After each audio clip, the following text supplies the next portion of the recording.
Apa itu gerak? Emang perubahan itu apa ya? Mari kita kupas teka-teki berikut ini. Halo teman-teman, welcome back to my channel. Dan di video kali ini aku bakal ngebahas tentang Zeno Paradoxes.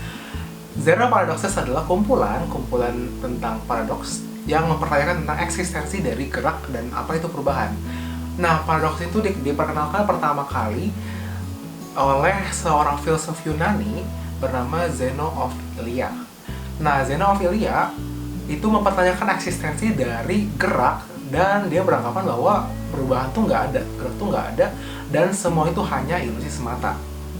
Kira-kira ada apa aja? Kita akan bahas 3 paradoks terkenal dari Zeno. Yang pertama, race course paradox.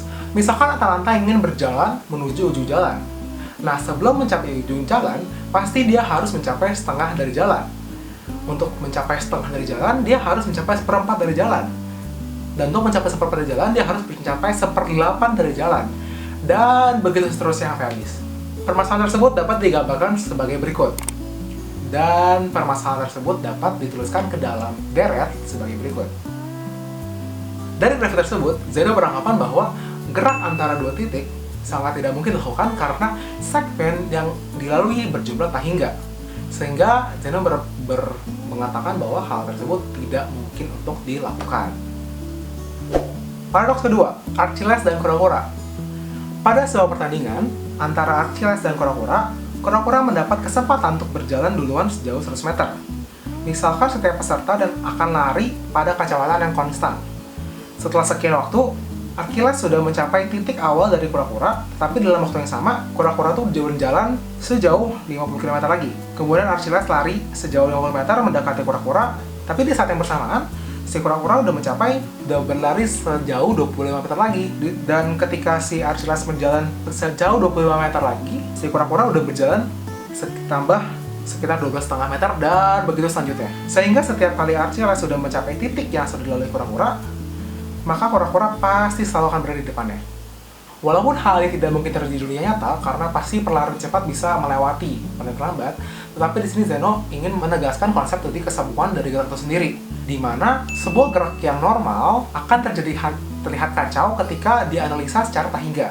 Aristoteles juga pernah mengatakan hal yang serupa, di mana pada sebuah pertandingan, pelari tercepat tidak akan pernah melewati pelari terlambat, karena pelari tercepat harus mencapai titik di mana pelari terlambat pertama kali mulai, sehingga pasti si pelari terlambat selalu berada di depan pelari tercepat. Kalau begitu konsepnya. Nah, permasalahan tersebut dapat dilihat secara grafik sebagai berikut. Grafiknya dilihat nih, kalau ada Archiles berlari secara konstan lebih cepat daripada si turquoise atau secara kura-kura, dia pasti akan berjalan secara tak hingga dan mencapai sebuah titik tak hingga. Paradoks ketiga adalah arrow paradox. Di sini, Zeno ingin berbicara tentang waktu. Dan dia mengatakan bahwa sebenarnya konsep gerak dan diam itu sebenarnya adalah berhubungan sebenarnya. Nah, misalkan ada panah yang tembakan, maka setiap current position dari panah mendiami tempatnya tetap. Maka panah tersebut sebenarnya tidak pindah ke tujuan dan tidak bisa pindah ke tujuan. Kenapa? Dia tidak bisa pindah menuju ke tujuan karena tidak ada waktu yang digunakan untuk bergerak. Dan dia tidak pindah ke tujuan karena panah tersebut udah ada. Nah, kalian bingung? Oke, misalkan terdapat sebuah panah yang kita tembakkan, kemudian kita rekam dengan kamera, dengan video, kita rekam. Nah, pada setiap frame-frame-nya terlihat posisi panah yang berbeda, tetapi adalah posisi yang diam. Tetapi ketika video itu diputar, akan baru terlihat bahwa si panah itu bergerak. Nah, permasalahannya adalah sebenarnya benda tersebut diam dan bergerak secara bersamaan. Jadi, apa itu gerak? Nah, maka Zeno dapat mengambil kesimpulan bahwa gerak itu sebuah hal yang semu dan itu sebuah ilusi dari perspektif manusianya saja. Karena sebenarnya benda itu diam, nggak bergerak sama sekali.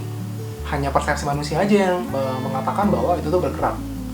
Nah, seperti yang dijelaskan di depan, Zeno merupakan filsuf yang tidak mempercayai tentang adanya gerak dan perubahan.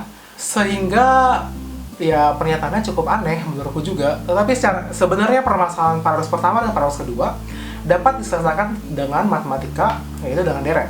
Tapi sebenarnya permasalahannya bukan bagaimana cara menyelesaikan permasalahan tersebut, tetapi lebih ke arah apa sih yang ada di balik otaknya Zeno sehingga dapat berpikir seperti itu. Dan apakah itu benar salah, kita kembalikan lagi kepada filsuf atau filosofer yang emang udah expert di bidangnya ya. Oke, I think that's all for today. Jangan lupa untuk like dan klik kalau memang kalian suka dengan video ini, dan share ke teman-temannya juga. Dan komen di bawah kira-kira ada pernyataan matematika apa sih yang bikin kalian bingung sampai pusing gitu, yang aneh gitu ya. Nanti kita akan bahas di video-video selanjutnya. Oke, thank you for today, thank you for watching, and see you in the next video.